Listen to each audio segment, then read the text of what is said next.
Il y a 4, 5, 10. Je ne compte que ce qu'il y a dans les réseaux. Je ne compte pas ce qu'il y a autour. Ok? Et chaque élément vu est multiplié par un coefficient de multiplication qui est égal à 50.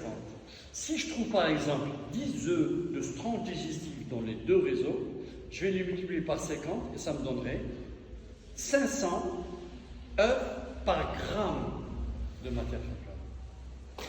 Maintenant, si j'ai moins de 3 œufs, quel qu'il soit, bon, j'ai pris l'exemple de strange digestif, si j'ai moins de 3 œufs dans les deux réseaux, je vais compter tout ce qu'il y a dans les deux chambres.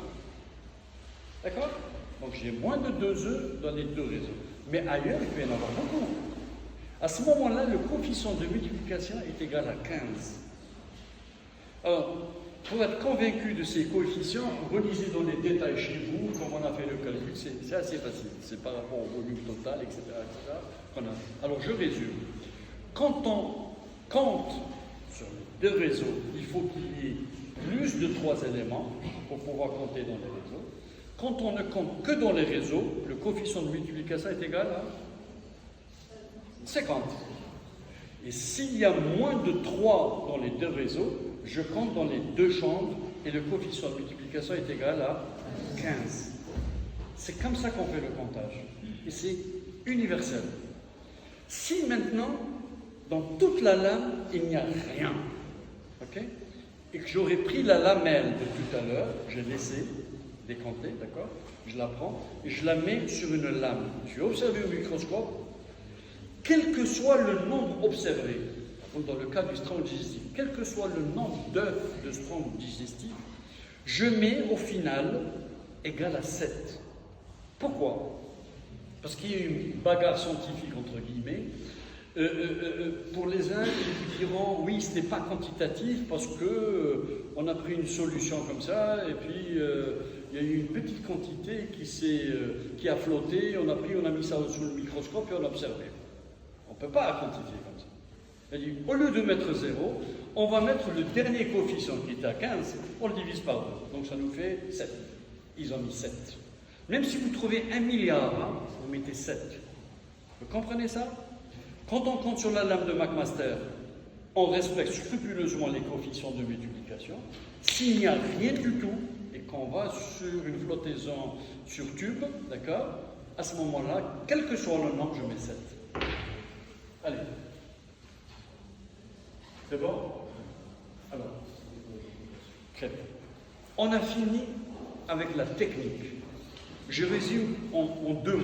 La technique, 5 grammes de matière fécale, 70 minutes de solution dense, par exemple solution salée, je mélange tout ça, je filtre, je vais pipeter, je mets sur lame de McMaster, j'observe au microscope et je vais compter. Et je mets en parallèle une lamelle sur tube. S'il y a plus de 3 éléments dans les réseaux, je multiplie par un coefficient de multiplication qui est égal à 50. S'il y a moins de 3 éléments dans le réseau, je compte sur toute la lame, c'est-à-dire les deux chambres, et je multiplie par 15. S'il n'y a rien du tout, le coefficient de multiplication est égal à 5. J'ai quantifié, j'ai trouvé un certain nombre de parasites. Maintenant, quand je progresse, il faut que je sache les identifier. Alors, comment identifier des dizaines de parasites concernant une multitude d'espèces animales? Alors, j'ai facilité le travail, enfin c'est une longue expérience, je l'ai fait sous forme d'un diagramme. Ce diagramme se base sur plusieurs critères. Le premier critère, vous le voyez très bien, c'est la taille. Exemple, si je prends une coccidie de l'ordre 10 microns, si je prends Phaseolus hepatica, c'est de l'ordre à peu près de 120 microns. C'est pratiquement 10 fois. Donc on s'habitue à cet ordre de grandeur quand on fait de l'observation sur le microscope. Au fur et à mesure, on essaiera de distinguer, de se dire, ah, tiens, une coccidie, c'est ça le 10 microns, ah, c'est tout petit. Phaseolus hepatica, donc ça nous fait 10 fois, et entre les deux, vous allez trouver les autres mesures. Donc le premier critère, c'est la taille. Le deuxième critère, vous le voyez bien, c'est la forme. Vous avez des éléments parasitaires qui sont circulaires, par exemple les coccidies, en passant par par les strangs digestifs, ce que vous voyez ici, c'est ovoïde, d'accord? Et puis vous avez les autres formes qui sont des larves, c'est généralement des larves de stronge respiratoire. Donc, taille, la forme. 3, la structure. Regardez bien. Quand vous voyez une coccidie, vous allez trouver une membrane plutôt épaisse.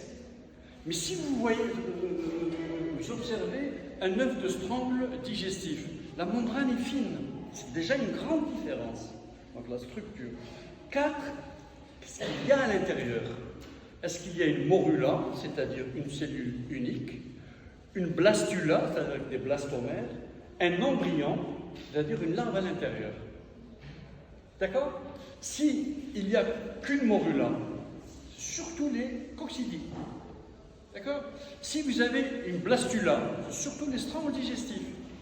Et si vous avez une larve à l'intérieur, c'est le cas particulier du Strongyloides que vous voyez ici. Il y a déjà une larve. Et je vous rappelle à l'état frais, parce que si vous le laissez, comment dirais-je, s'embryonner, vous allez avoir des larves partout, dans toutes les cellules des larves. Ça se serait développé. Vous comprenez ça? Et puis vous avez un dernier critère qui est pour entrer en ligne de compte, c'est la couleur. La couleur, c'est surtout le cas particulier de Phaseola hepatica. Entre Phaseola hepatica et le parenchystoma. Vous avez étudié la fasciolose? Oui. Quelle est l'importance de distinguer Phaseola hepatica de parenchystoma? Alors, juste pour rappel, les deux sont identiques dans la taille, dans la forme, membrane fine, et surtout, ce que vous voyez par exemple tout en haut, c'est ce qu'on appelle, il y a comme une barre, comme un clapet, d'accord? C'est typique des deux. Mais il y a une chose qui les distingue, une seule chose, c'est la couleur. C'est jaunâtre pour Phaseola hepatica, c'est verdâtre pour parenchystoma. Alors maintenant, répondez-moi, pourquoi la distinction est fondamentale? Pourquoi? L'une se localise dans le foie, très bien, c'est Phaseola hepatica, et l'autre très bien, dans l'eau humaine, ça c'est bien. Donc d'un point de vue pathogénicité, il y a une grande différence. Phaseola hepatica est de très loin beaucoup plus pathogène que le parenchystoma. Mais quoi encore? Plus important encore. Phaseola hepatica est un agent zoonotique. Il est capable de zoonose, ce qui n'est pas le cas du parenchystoma. Vous voyez que c'est très important. Si vous vous trompez, vous dites parenchystoma alors que c'est Phaseola hepatica, c'est une catastrophe. C'est un agent zoonotique. Vous risquez de contaminer l'humain qui est autour. D'accord? Donc vous voyez, donc globalement, c'est la taille qui rentre en ligne de compte. 2, c'est la forme. 3, c'est la structure, membrane fine ou pas fine, épaisse ou pas épaisse, d'accord? Et puis à l'intérieur, morula, blastula, là, etc., etc. Et éventuellement, la couleur. Alors, on va aller progressivement. Le plus petit élément parasitaire observable dans les matières fécales, ce sont les coccidies. Et maintenant, vous le savez, depuis le début du semestre, que les coccidies, c'est un groupe de parasites. Vous pouvez me donner des exemples? Emeria. Isospora, très bien. Cryptosporidium, Neosporum, Toxoplasma, tout ça c'est des coccidies. Une coccidie est un parasite capable de faire un cycle coccidien. Schizogonie, gamogonie, sporogonie. C'est ça une coccidie. Ils ont tous cette forme lorsqu'ils sont oopistes simples. C'est-à-dire une membrane plutôt épaisse avec une morula à l'intérieur. Vous ne pouvez pas les distinguer. Pour pouvoir les distinguer, plus ou moins, c'est quand ils sporulent. Rappelez-vous, par exemple, le Cryptosporidium avait un oocyste sporulé avec un seul sporocyste et 4 sporozoïdes. Mais si vous prenez Emeria, ça a 4 sporocystes et à l'intérieur, il y a 2 sporozoïdes. Si vous prenez le Neospora et le Toxoplasma qu'on aura étudié la prochaine fois, vous allez avoir 2 sporocytes quand on a chacun 4 sporozoïdes. Donc vous voyez que la distinction est relativement aisée. C'est bon? Alors, on monte dans la taille. Vous avez en deuxième lieu, donc c'est de l'ordre de 10-12 microns à peu près. De l'ordre d'à peu près d'une vingtaine, 20-25 microns, vous avez des œufs de ténéidés, de cestode en général. Vous avez en premier lieu, je ne sais pas si je le montre bien, c'est celui-là, non? J'y suis. Mamelle, c'est toi et ça, parce que je vois le moignésien. Le moignésien est un œuf de cestode des ruminants. Il est en forme triangulaire. Ne risquez pas de vous tromper. Sa forme est triangulaire. Lorsque vous trouvez ça chez les ruminants bovins, ovins, caprins, cassez pas la tête, c'est du moignésien. Et quadrangulaire chez les équidés, c'est le Paranoplocephala et l'Anoplocephala. Bon, des petits détails pour les distinguer, mais on sait que c'est des œufs de cestode. Et celui qui est en bas, c'est très particulier, il a une coque épaisse, donc vous voyez qu'il est assez grand. Il a c'est pas tout à fait une morula, c'est en fait un embryon hexagonte. Si vous l'observez bien, vous allez trouver qu'il y a 6 crochets. Ça, c'est typique des ténéidés, en particulier du genre Echinococcus. D'accord? C'est typique. Bon, je ne vais pas trop insister sur ça, j'avance. Lorsque j'augmente un petit peu sur la taille, une trentaine de microns à peu près, vous allez trouver des éléments circulaires avec une coque très épaisse et à l'intérieur une morula. Ok? Ici, en fait, vous allez trouver 2 types de parasites.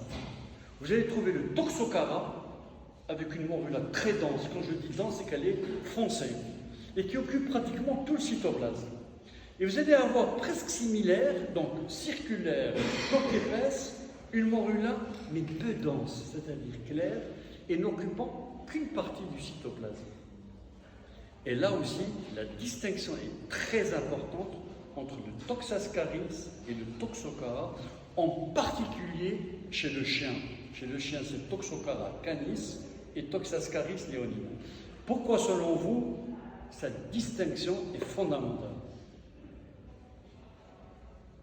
Ben, c'est comme pour faire cela. Toxocara canis est un agent zoonotique.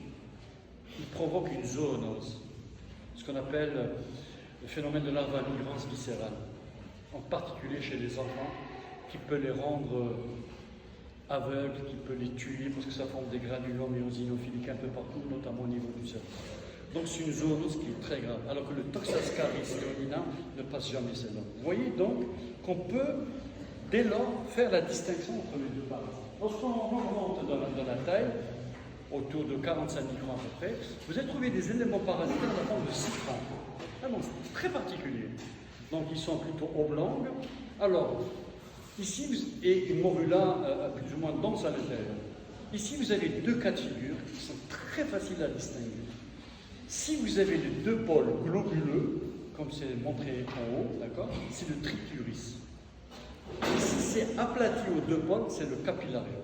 Et là aussi, la distinction est très importante, non pas qu'il soit zoonose l'un ou l'autre, mais d'un point de vue pathogénicité. Le trichuris est de loin beaucoup plus pathogène que le capillarium. Le trichuris est hautement hématophage. D'accord? Alors, on monte dans la taille. Je pense qu'il y a les strongs qui arrivent maintenant, c'est ça? C'est ça? Les strongs digestifs? Les strongs digestifs.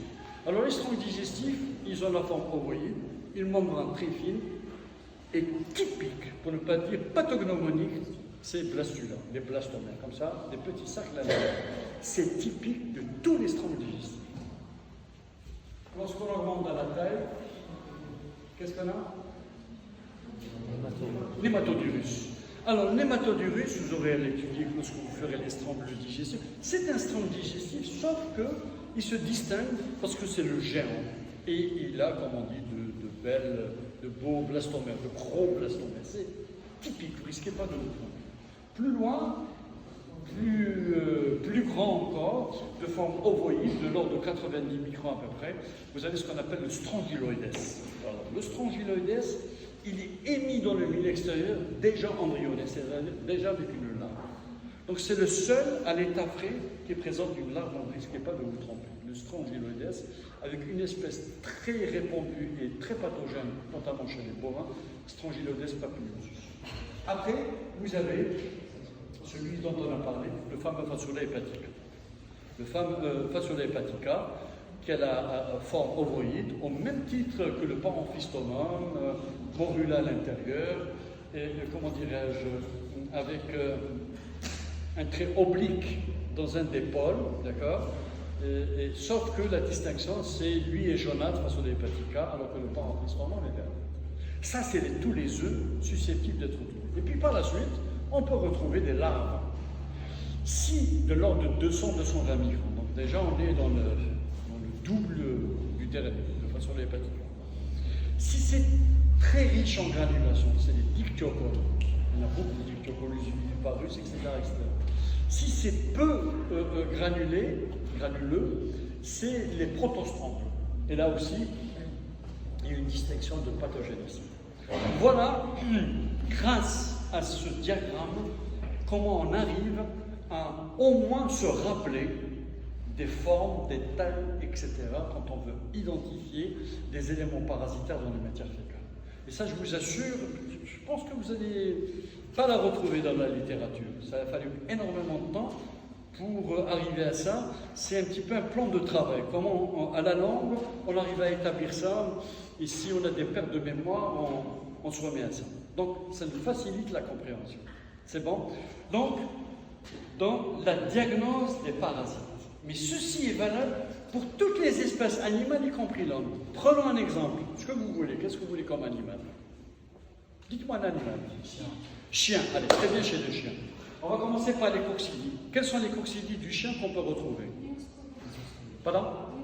Très bien. Vous avez Néospora qu'on peut retrouver, Isospora qu'on peut retrouver et Toxoplasma. Vous voyez? On continue. Parmi les cestodes, qu'est-ce qu'on peut retrouver chez le chien?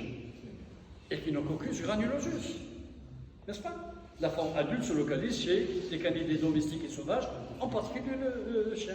Donc on a ça, ça c'est typique. Puis vous avez d'autres moins typés, comme le Dipylidium, comme le Mesocestodes, ça reste secondaire. Mais le plus important, surtout dans notre pays, c'est Echinococcus granulosus. On augmente dans la taille les ascarides. Quels sont les ascarides du chien? Vous avez deux, Toxocara canis et Toxascaris leonina. On augmente Trichiuris. Vous avez le Trichiuris chez le chien, c'est le Trichiuris vulpis. Et le Capillaria, vous avez pas mal d'espèces. Qu'est-ce qu'il y a encore? Dans les stronges digestifs, vous avez deux genres chez le chien. Vous avez Ankylostoma et Incinaria qu'on retrouve. Ankylostoma caninum et Incinaria stenocephala. Deux stronges digestifs. Bon, pas de nématovirus, c'est exclusif aux ruminants. Le Strongylodes, on peut retrouver le Strongylodes chez le chien. Pas de Phaseolus hepatica, pas de Pamphistomum. Et pour les stronges respiratoires, c'est d'autres espèces plutôt tropicales. Voilà. Donc c'est exactement le même type de morphologie. Et on peut faire le même raisonnement pour l'espèce animale que vous voulez. Et c'est les mêmes formes. Vous avez tous compris ça? On fera un exercice à la fin. Allez, la suivante. Bon, ça, je vous l'ai laissé dans votre diaporama pour vous imprégner des différentes formes, etc. Allez, la suivante. Voilà, c'est les différentes formes de larves, encore, et encore. Oui. Il y en a plein, il y en a plein. Il y en a plein. Vous voyez, c'est juste pour vous dire, si vous les prenez de façon disparate, c'est-à-dire éparpillée, vous voyez, comme c'est très long, il vous faut un livre pour ça. Mais sous forme d'un diagramme, vous avez vraiment, comme qui dirait, une image mentale qui vous restera dans la tête. Allez, la suivante. Oui. Alors, le résultat, très bien. Allez, la suivante. Ah, c'est sorti, dommage. Revenez en arrière pour qu'ils ne la lisent pas. Voilà, reste là. Alors, vous avez fait tout ça. Imaginez un résultat négatif. Ça veut dire, qu'est-ce que ça veut dire? Pardon? Soit l'animal était parasité, soit... Alors, il y a pas mal de choses. La plus logique, c'est absence de parasites. C'est négatif. D'accord. Vous avez très bien fait de la classer comme ça. La deuxième interprétation qui est fondamentale, c'est que l'animal a été déparasité. Pourquoi j'insiste sur ce point? il est fondamental au moment de l'anamnèse. Ne l'oubliez jamais, surtout en consultation de parasitologie, et demandez au propriétaire, est-ce que votre animal a été vermifugé? Oui. Avec quel vermifuge? Quand est-ce que ça a été fait? Est-ce que il y a eu des rappels ou pas? Alors, dire s'il a été déparasité, c'est bien. Avec quel vermifuge? Pourquoi c'est très important? Le mode d'action de la molécule. Exactement. Parce que parfois, on est complètement à côté de la plaque. Exemple. Votre chien a déféqué, a vomi, par exemple, des ascarides, le toxocarde. Okay? Supposez que le propriétaire a fait une automédication, a utilisé non pas un hématocide, mais un cystocyte, actif que sur les ténions. Il est complètement à côté de la plaque. Vous comprenez? Il n'a pas ciblé convenablement le parasite en cause. Donc, 1. Absence réelle de parasite. 2. Traitement antiparasitaire. Qu'est-ce qu'il peut y avoir comme explication d'un résultat négatif? Qu'est-ce que ça peut être? Ça peut être un faux négatif. Pardon? Un faux négatif. Comment? Un faux négatif. C'est quoi un faux négatif? Ça n'existe pas là. Tu n'es pas au microbio, attention. C'est qu'on n'a pas trouvé de parasite, mais en fait l'animal il est vraiment parasite. Oui, mais il ne faut pas dire faux négatif. C'est une. Pardon, hein, j'y arrive là. C'est une terminologie qu'on n'utilise pas en parasite. Ça, surtout en sérologie, c'est bien de dire ça. Dites pas faux négatif. C'est-à-dire qu'on a utilisé une mauvaise technique. On n'a pas pris les 5 grammes, on n'a pas utilisé son 10 millilitres, le manipulateur on l'a changé. C'est tout ça qui peut rentrer en ligne de compte et qui peut fausser un résultat. J'ouvre une parenthèse. Ça, c'est fondamental. Non seulement pour la parasitologie, mais même pour les hommes, même pour la biochimie. Si vous avez l'habitude d'aller dans un même labo d'analyse, ne changez pas au gré du vent. Il ne faut pas changer comme vous voulez le laboratoire. Pourquoi? Parce que le manipulateur peut changer et c'est plus les mêmes gestes, c'est plus etc., etc. Donc il faut rester avec le même manipulateur. C'est très important. Alors qu'est-ce que ça peut être encore? Bon, c'est pas grave, allez, je vais vous le dire, c'est l'hypobiose, la période prépatente, on va dire la suivante. Alors, qu'est-ce que c'était la première? C'est l'absence réelle. La deuxième, c'est lisez. Pardon? Période d'arrêt de pente. Ça peut arriver chez certaines espèces de parasites. La femelle ne pond pas. Ça peut arriver. Oui, troisième. Parasitisme larvaire. Stop. Ça, c'est important. Ça peut être un parasitisme larvaire. Donnez-moi un exemple d'un parasitisme larvaire où obligatoirement le résultat sera négatif. Le chystidatique.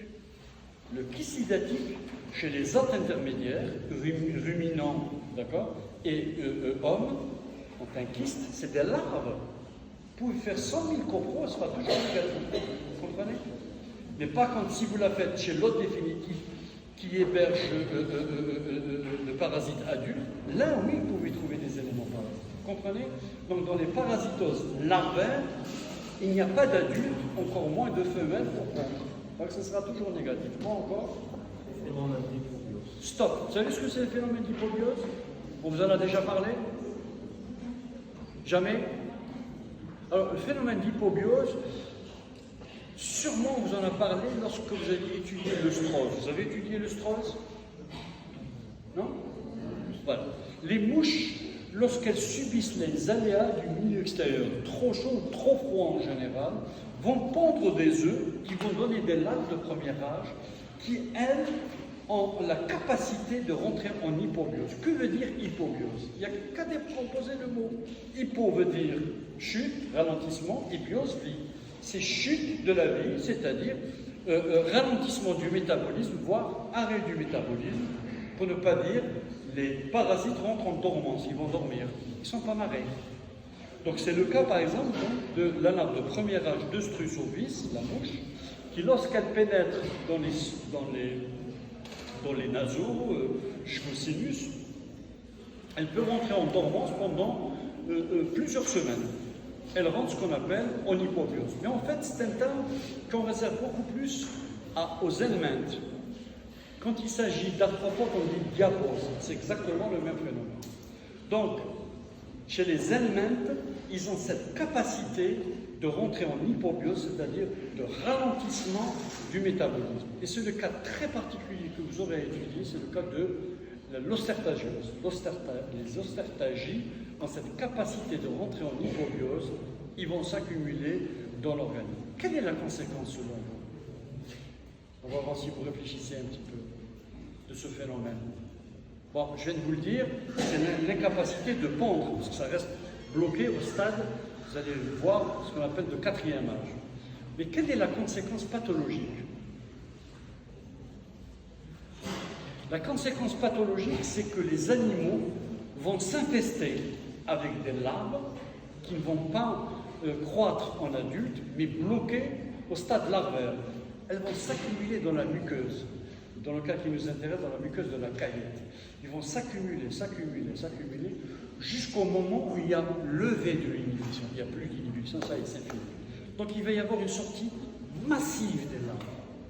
Et ça va être un mécanisme vraiment drastique, pathogène, très fort, qui peut tuer votre bovin. Vous aurez l'occasion de l'étudier lorsque vous ferez une stangylose digestive. Quel est l'autre point? Immunité acquise sur l'autre. Une immunité. Ce qu'on appelle en anglais le self-cure. C'est-à-dire que l'animal a acquis une immunité qui ne permet pas l'installation de parasites, donc pas d'adultes, pas de femelles pour pondre. Pas encore? Parasitisme par des mâles. Ça arrive, c'est le cas particulier des stranguleuses. Il peut n'y avoir, parce que c'est parthénogénétique leur développement, il peut n'y avoir que des mâles. À ce moment-là, s'il n'y a que des mâles, comprenez bien, il n'y a pas de pente, donc pas d'éléments parasitaires dans les matières fécales, oui. Parasites sans orifice de pente. Oui. Parasites sans orifice de pente, c'est le cas de quel cas? Les anneaux de cestode. Vous me suivez? Les anneaux de cestode, il n'y a pas de pores pour beaucoup d'espèces. Donc, ce n'est que le segment qui, lorsqu'il est retrouvé, qui peut nous donner une information. Mais sinon, s'il est rejeté sans qu'on l'ait vu, vous aurez toujours une compo négative. Pas encore? Faible teneur en parasites. Oui, mais il y en a très peu, qu'on ne peut pas les diagnostiquer, oui. Traitement ATP efficace. Oui, antiparasitaire, hein, ATP antiparasitaire efficace. C'est tout? Période. Vous savez ce que c'est la période prépatente? C'est la période entre l'infestation et l'excrétion des œufs. Et L'excrétion des œufs. l'excrétion d'éléments parasitaires. Ça peut être des œufs ou ça peut être des larves. Vous nous suivez, vous tous? Donc la période prépatente, c'est le temps qui s'écoule entre l'infestation et l'apparition des premiers éléments parasitaires, dans le cas qui nous intéresse, dans les matières fécales. Ici, dans toute cette liste, il y a un parasite dont on n'a pas parlé, qui est très particulier, vous aurez l'occasion de l'étudier, ce sont les oxyures. Alors, retenez pour l'histoire, les oxyures, lorsque la femelle est fécondée, ce sont des nématodes, hein. Lorsque la femelle est fécondée, eux, normalement, se localisent dans le gros intestin. Elle ne pond pas dans la lumière du gros intestin. Elle sort, d'accord, la région anale, si vous voulez, au pourtour de l'anus de l'animal pour pondre des œufs. Lorsque vous allez faire votre fouille rectale pour amener des matières fécales, vous ne trouverez jamais des œufs parce qu'elle aurait pondu à l'extérieur de la lumière intestinale. Vous me suivez? Donc ça sera toujours négatif. Ceci est surtout valable pour 3 espèces. Chez le cheval, c'est Oxyrhus equi. Chez les humains, c'est Enterobius enterobus. Et chez le lapin, d'accord, ce sera toujours négatif. Alors maintenant, un résultat positif, logiquement, c'est la présence de parasites. Alors pourquoi il y a toutes ces lignes? C'est juste pour vous dire, il est très difficile d'interpréter un résultat positif, surtout avec les strengths digestives. Pourquoi? Et toute cette série de paramètres, qui sont la fécondité de la femelle, qui sont la période de ponte, qui sont la saisonnalité, qui sont les variations, ce qu'on appelle nictémérales, c'est entre le jour et la nuit. Tous ces facteurs rentrent en ligne de compte pour perturber la pente. Je vais vous donner un exemple concret, qui est d'ailleurs très très bien connu, notamment chez le mouton. Chez le mouton, lorsqu'il est infesté par des strands digestifs, il est impossible de faire une corrélation entre la coprologie quantitative et le nombre d'adultes présents dans son tube digestif. Il est impossible. Pourquoi? Parce qu'il y a un premier phénomène qu'on appelle le peri-parturient rise, qui veut dire tout simplement l'augmentation, d'accord, au pourtour de la misba. Alors qu'est-ce qui se passe au pourtour de la misba? Il y a des perturbations, des modifications hormonales très intenses. Vous sortez d'un cours de reproduction, vous le savez tous mieux que moi, c'est qu'il y a un statut hormonal qui change si c'est une femelle gestante ou vide. Vous êtes d'accord avec moi? Lorsque la femelle est gestante, qu'est-ce qui maintient la gestation? C'est quoi? Quel hormone? Progestérone. Progestérone, très bien. Donc la progestérone est dans un taux élevé et les œstrogènes pratiquement disparus. Vers la fin, qu'est-ce qui va se produire? Chute de progestérone. Chute du taux de progestérone pour préparer la misba. Vous êtes d'accord avec moi? Puis il y a une deuxième hormone qui va apparaître, laquelle? L'ocytocine. Pourquoi elle intervient l'ocytocine? Pour permettre la contraction du muscle lisse qu'est l'utérus et propulser le fœtus. D'accord? Elle a un deuxième rôle, c'est elle qui va contracter les acinis pour la projection de lait. Mais avant la projection de lait, il y a une autre hormone, une troisième hormone, c'est la prolactine. C'est elle qui va synthétiser le lait. Donc vous avez un statut hormonal qui change complètement quand elle est gestante et misba.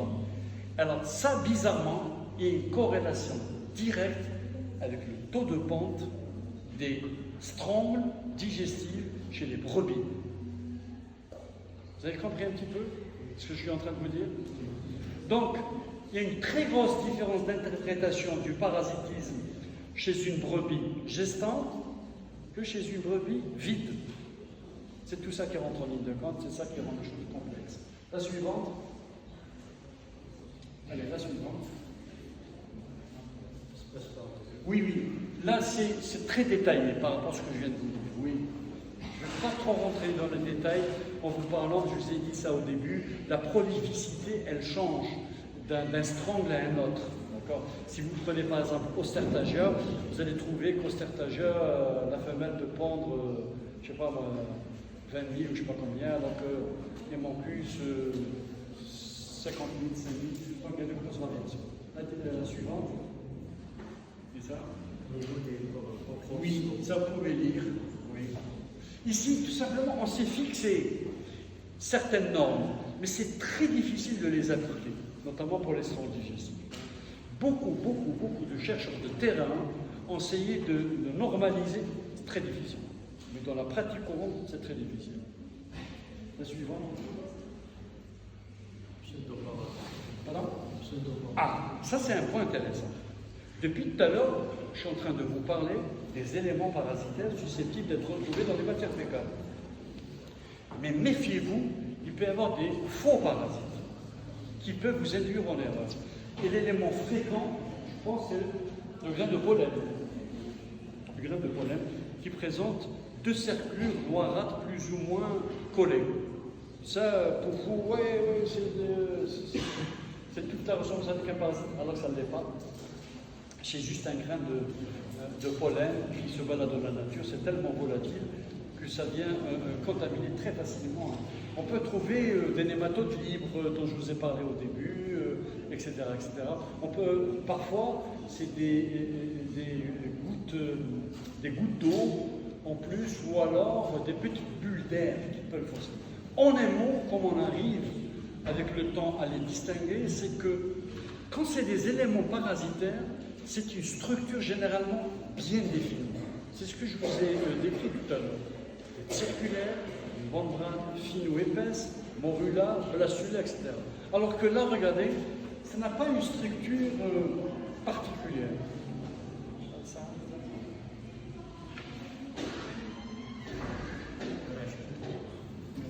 La suivante. On passe rapidement. Voilà, la coproculture, je vous ai donné les grandes lignes, ça me suffit. La suivante. Encore la suivante. Oui, c'est comme